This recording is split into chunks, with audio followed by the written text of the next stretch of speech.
여러분 안녕하세요. 오늘은 10강 금요일 7교시 수업 문법 요소를 배울 차례입니다. 선생님이 지난 시간에 아는 문장에 대해서 예시를 만들라는 숙제를 내줬는데 아직 다 하기는 못했지만 몇몇 학생들을 살펴보니까 굉장히 잘 만들었더라고요. 그리고 선생님이 혹여 과제 부분에서 여러분이 과제 올려준 부분에서 좀 실수가 있었거나 좀 수정이 필요한 경우에는 선생님이 댓글을 달아 놓을 테니까 그걸 보고 여러분이 정확한 개념을 알기 바랍니다. 네, 오늘은 문법 요소를 배울 차례인데요. 자, 높임 표현부터 나와 있어서 교과서에 79쪽 높임 표현부터 알아가도록 하겠습니다. 자, 교과서 5번째 줄 보면 화자가 어떤 대상을 대우하는 태도가 언어 형식으로 표현된 것, 이것이 높임 표현이라고 합니다. 화자가 어떤 대상을 대우하는 그 태도, 자, 이것을 언어 형식으로 표현된 것, 이것이 높임 표현이라고 합니다. 높임 표현의 종류에는 주체 높임, 객체 높임, 상대 높임법이 있는데요. 자, 여러분이 선생님을 만날 때, 부모님을 뵐 때, 그리고 친구를 만날 때, 동생을 대할 때, 선배를 대할 때 각각 다 약간 말이 좀 다르게 나올걸요. 예. 그런 것들을 지금 우리가 공식적인 이런 자료를 통해서 우리가 체계화된 자료를 통해서 확인을 해보는 겁니다. 자, 먼저 주체 높임법 갑니다. 9번째 줄 나와 있죠? 9번째 줄 여러분 밑줄 치도록 할게요. 문장의 주어가 지시한 대상을 높이는 것이라고. 네, 여러분. 주체 높임법을 실현하는 방법은 책에 제시가 되어 있죠. 한번 우리 동그라미나 밑줄 긋기 해볼게요. 주격조사 깨서, 선어말 어미 의시, 주무시다 잡수시다 계시다 같은 동사를 표현하는 것, 이런 방법들이 있습니다. 자, 우리 예시 문장, 그 다음에 자료 선생님이 올려놓은 자료 있어요. 그거 같이 보면서 여러분 볼게요. 할아버지께서 집으로 가신다. 자, 이 문장에서 여러분 주어가 무엇입니까? 할아버지죠. 그리고 집으로는 부사어, 가신다는 동사 서술어가 되는데요. 자, 할아버지가 높임의 대상인가 아닌가 이거 보는데 지금 깨서라는 말이 붙었으니까 높이고 있죠. 우리 보통 만약에 높이지 않았다면은 가를 썼을 텐데 높였기 때문에 지금 깨서가 쓰이고 있죠. 그리고 가다라는 말 사이에 지금 시가 들어가 있는 거 여러분 보이죠? 주체 높인 선어말 어미 시가 삽입되어 있어요. 그래서 가시다가 된 거죠. 이 가시다에 현재를 나타내는 선어말 어미 니은까지 붙어서 가신다가 된 거예요. 자, 지금 선생님이 해준 말을 잘 정리해 두는 게 좋습니다. 다음 문장 볼게요. 할아버지께서는 시력이 좋으시다. 자, 이 문장의 주어가 무엇인가요? 네, 주어가 지금 두 개가 보이는데 좋으시다 그 자체로는 지금 시력이 주어라고 할 수도 있어요. 근데 네, 이거 지금 그러니까 여러분 저번 시간에 배운 문장은 서술절을 아는 문장이 되겠죠. 네. 시력이 좋으시다가 다시 할아버지께서는 시력이 좋으시다 이렇게 되는 거죠. 자, 시력은 보통 우리가 일반적으로 그냥 보통 말하면 시력이 좋다 이렇게 말할 수 있는데 자, 이것은 높임 표현이 아니죠.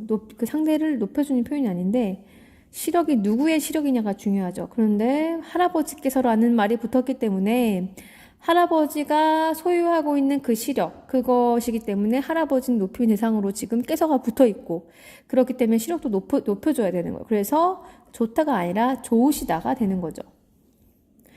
자, 좋다라는 말 사이에 의시가 지금 삽입된 거죠. 자, 아까 가시다도 사이에 시가 삽입됐고요.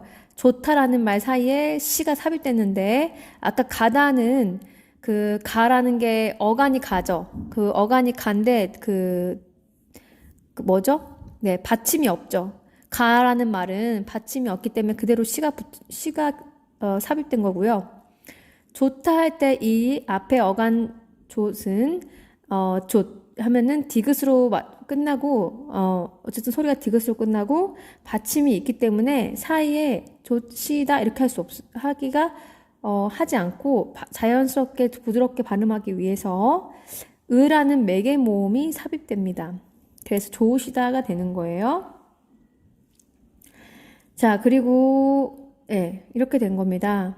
그러니까 할아버지가 시력의 소유주가 할아버지이기 때문에 할아버지는 높임의 대상으로서 깨서를 붙여서 높이고 있기 때문에 시력을 높여서 좋으시다가 된 거죠. 이런 것들이 바로 주체 높임법입니다.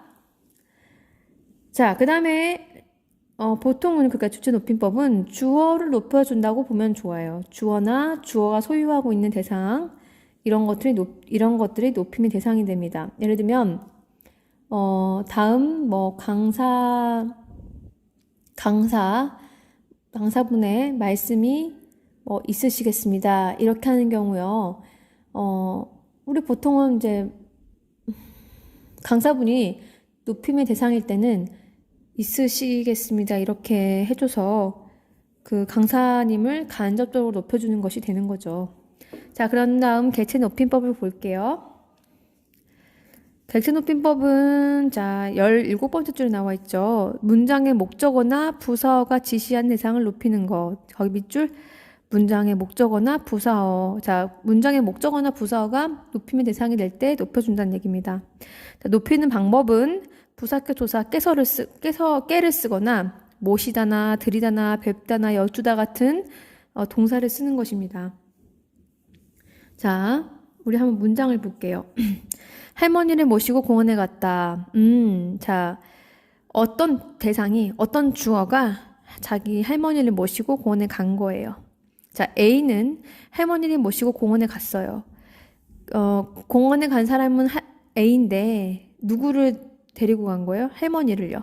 근데 할머니는 높임의 대상이 됐어요. A한테는. 그래서 데리고 간 게 아니라 모시고 가는 거예요. 만약에 친구였으면 A는 친구를 데리고 공원에 갔다 이렇게 했겠죠. 자, 그 다음에 또 해볼게요. 할머니께 선물을 드렸다. 자, 이것도 마찬가지죠. 어떤 A라는 존재가 A, B, C 할 때 A예요. 그 A라는 존재가 할머니께 선물을 드렸다고 합니다. 자, 그런데 할머니는 A한테 높임의 존재예요. 그래서 할머니에게라고 하지 않고 할머니에게라고 하지 않고 할머니께라고 합니다. 자, 여기 할머니께 선물을 드렸다 할 때 할머니께는 지금 부사어이죠. 주어는 아니고 부사어예요. 선물을 목적어이고 드렸다. 만약에 높임의 대상이 아니었다면 줬다. 이렇게 되겠죠. 근데 할머니는 높임의 대상이기 때문에 드렸다라고 하는 겁니다. 자, 여러분, 객체 높임법은 좀 더 자료를 보면서 우리 같이 볼게요. 자료 보니까 주체 높임법부터 나와 있죠. 비교하라고 같이 높임 표현이 없는 문장과 높임 표현이 실현된 문장을 같이 선생님이 갖고 왔어요. 아이가 밥을 먹는다. 자, 높임 표현 실현되어 있지 않습니다. 그러니까 높이지 않았죠. 그런데 할머니께서 진지를 잡수신다. 할머니는 높임의 대상이어서 할머니가 드시는 그 밥은 밥이라 하지 않고 진지가 되고 먹는 것이 아니라 잡수는 게 되는 겁니다. 그리고 시까지 넣어서 잡수다라는 특수 어휘와 시까지 삽입을 시켜서 잡수시다. 그런데 현재 진행이 되고 있으면 니은 선어말 어미 니은까지 붙여서 잡수신다가 됩니다. 그런 현재, 과거, 미래 이런 것들은 조금 이 다음 후에 또 시간 표현을 배우니까요. 그때 다루도록 하고요. 그 다음에 객체 높임법 갑니다. 영우야, 영수에게 책을 주어라. 주렴. 이렇게 할 수 있죠. 자, 영어라는 대상에게 영수는 높임의 대상이 아닌 거예요. 그래서 말하는 이가 책을 주어라. 이렇게 한 거예요. 그런데 어머니께서 다시 이렇게 말할 수도 있어요. 영우야, 할머니께 신문을 드리렴. 이렇게 할 수 있어요. 자, 이럴 경우는 영호라는 대상에게 할머니는 높임의 대상이에요. 그리고 말하는 사람에게도 높임의 대상일 수 있어요. 네, 어쨌든 그렇기 때문에 할머니께라는 이 부분은 부사어이고 신문은 목적어, 드려라 서술어가 되죠. 그런데 각각 부사어 부분에서는 높임의 부사격 조사 깨를 쓰고 있고, 그 다음에 높임의 특수어의 들이다가 쓰이고 있어요. 자, 그 다음 문장 볼게요. 영우가 영희를 만났다. 자, 영미를 이 부분이 목적어이죠. 높임 대상이 아니기에 영우한테 영미가 높임 대상이 아니기에 그냥 만났다예요. 근데 할머니는요, 만나지 않고 뵙습니다. 높임의 대상이어서 할머니를 배웠다, 뵙다 이렇게 되는 거죠. 자, 영미가 아파서 영미를 데리고 병원에 갔습니다. 높임의 대상은 아니기 때문에 그냥 일반적인 표현, 높임 표현이 없는 표현을 씁니다. 그런데 할머니의 경우에는 높여야 돼요. 그래서 영우가 할머니를 모시고 병원에 갔다라고 하는 겁니다. 데리고 간 게 아니라 모시고 간 것이죠. 자, 이런 표현들이 바로 객치 높임법이고, 객치 높임법은 문장의 주어가 아니라 문장의 목적어나 부사에 오는 그 대상이 높임의 대상일 때 바로 객치 높임법이 실현되는 겁니다. 자, 여러분, 이 죽치 높임, 객치 높임이 결정되는 요소가 주어가 높임의 대상이면은 주치 높임법, 목적어나 부사어가 높임의 대상이면 객체 높임법이 되는 거예요. 자, 이제 상대 높임법으로 가보겠습니다. 상대 높임법 79조 마지막 줄에 나와 있죠. 화자가 청자를 대우하는 태도를 나타내며 주로 종결 어미로 표현된다. 여러분 여기 밑줄이요. 화자, 그러니까 말하는 사람이 청자를 대우하는 거예요. 네, 화자가 듣는 이가 높임의 대상인가 아닌가에 따라서 대우를 하는데 그 높임 표현을 쓰는데 그 높임 표현은 주로 종결 어미, 가장 마지막 뒷부분 끝에 어미에서 나타난다는 겁니다. 자, 책에는 여러분 예시는 없고요. 80쪽에 옆부분에 여기 도움 부분에 우리 제시가 간단히 돼 있거든요. 그래서 읽어보고 그다음에 선생님 자료까지 같이 보도록 할게요. 자, 두 번째 줄 보면요. 상대 높임을 나타내는 표현에는 격시체, 비격시체가 있다고 돼 있죠. 격시체 동그라미, 비격시체 동그라미. 격시체는 높임의 정도를 하십시오체, 하오체, 하계체, 헤라체 네 등급으로 세분화한다. 거기 밑줄. 자, 공식적인 자리에 사용한다. 공식적인 자료. 그러니까 뉴스에서 앵커들, 또 방송에 나오는 사람들, 그리고 뭐 선생님과 학생 관계는 비격식, 격식을 섞어 쓰는 편이죠. 뭐 공식적인 회의 자리 이런 데서는 이 격식체가 주로 쓰이고요. 비격식체는 말 그대로 비가 아닐 비자에 격식체가 아니라는 거예요. 비격식체 표현을 쓸 때는 높임의 정도가 해오체, 해체 두 가지밖에 없어요.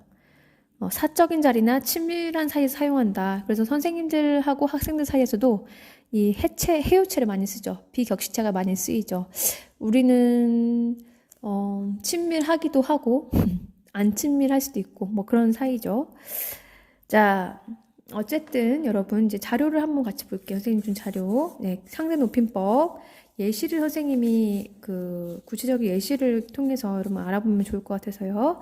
자, 격식체, 하십시오체, 하오체, 하계체, 헤라체가 있고요. 비격식체, 해오체, 해체가 있습니다. 하십시오체가 가장 높이는 거고요. 가장 높임. 하오체가 조금 높임, 하계체도 조금 높임, 헤라체는 낮춤이 돼요. 낮춤. 해오체는 두루 높임이고요. 해체는 두루 낮춤입니다. 해오체 두루 낮추는 것이고 해오체 두루 높이는 해오체가 두루 높임체, 해체가 두루 낮춤체. 하시치오체는 매우 높임체, 그다음에 하오체는 조금 높임체, 하계체는 조금 낮춤체, 헤라체는 아주 낮춤체라고 볼 수 있어요. 자, 평서법, 의문법, 명령법, 청유법, 간탄법이라고 하죠. 평서법은요, 가장 평상시에 일반적으로 쓰이는 그 어떤 감정이나 뭐가 담겨 있지 않은 그렇게 종결될 때 평서법이 쓰이고요. 의문법, 질문할 때 의문법이 쓰이죠. 명령법, 명령을 내릴 때 누군가에게 화자가 청자에게 뭔가 요구하는 것이 있을 때 명령이 쓰이죠. 청유법은요, 같이 하자는 거죠. 아까 명령은 좀 더 청자에게만 해당되는 것이지만 청유법은 하자와 청자가 같이 무언가를 하기를 원할 때 말하는 거고요. 권하는 것이고요. 감탄법은 말 그대로 감탄하는 것입니다. 자, 하십시오체 좀 볼게요. 하십시오체는 평서법 갑니다가 됩니다. 그런데 질문할 때는 갑니까? 가 되는 거예요. 명령할 때는 가십시오라고 하는 거죠. 이런 보통 식당이나 이런 데 보면은 이런 문구들 잘 붙어 있죠. 안녕히 가십시오. 이렇게요. 청유법 가시지요. 네. 같이 이제 뭐 딱 문 열어주면서 가시지요. 이렇게 할 수 있죠. 간탄법은 따로 없습니다. 하우체. 여러분, 여기요. 알려줄 게 있는데요. 하우체, 하게체는요. 요즘 여러분 세대나 그리고 요즘의 세대들은 특히 하우체는 별로 쓰이지 않아요. 옛날, 이게 이 상대 높임법을 정리한 것도 1910년대, 20년대 그때거든요. 그때는 이 네 등급이 잘 지켜졌을 거예요. 그런데 말이 계속 변화하죠. 그래서 요즘에는 하우체 거의 쓰지 않습니다. 그렇지만 아직 남아는 있기 때문에 우리가 알고 넘어갑니다. 가오. 네. 자, 묻는 거, 가오. 네, 명령법, 가오. 또는 가시오. 이렇게도 할 수 있어요. 총리법, 갑시다. 갑시다는 지금 많이도 쓰죠. 네, 감탄법, 가는구려. 그 다음에 하계체는요, 약간 낮추는 거예요. 그래서 굳이 여러분, 선생님 구체적인 예시를 들자면, 물론 여러분요, 선배가 여러분한테, 매점 가게, 이렇게 하지 않죠?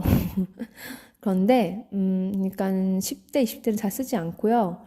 한 50대나 60대 이러신 분들이 3, 40대 어른들 사이에서 더 높은 어른이, 더 나이가 많은 어른거나 더 직위가 높은 사람이 좀 더 낮은 사람에게, 나이가 어린 사람에게, 이런 사람들에게 약간 낮춰서, 그렇지만 완전 낮추는 건 아니고 약간 낮출 때 쓰는 표현이라고 생각하면 됩니다.